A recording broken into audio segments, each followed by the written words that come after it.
Look at this crowd. Look at this building. This is remarkable. What a great day.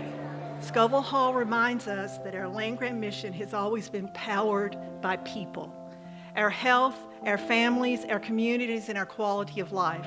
UK has always been a place where tradition and innovation go hand in hand, and nowhere is that more evident than right here in this college. For generations, this college has helped feed our communities, strengthen Kentucky's economy, and prepare students to solve real-world challenges. Today, we look ahead to the students who will learn here, the discoveries that will begin here, and the communities that will continue to be served from here. Once again, it will be a place where students learn, faculty collaborate, extension professionals connect with communities, and ideas become action. Together with student success and academic programs, connecting people who discover knowledge and teach it and put it to work immediately. That's exactly what a land-grant university is supposed to be doing.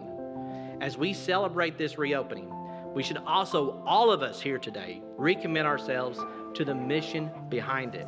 What a fantastic facility. What a great community. Let's go, Cats.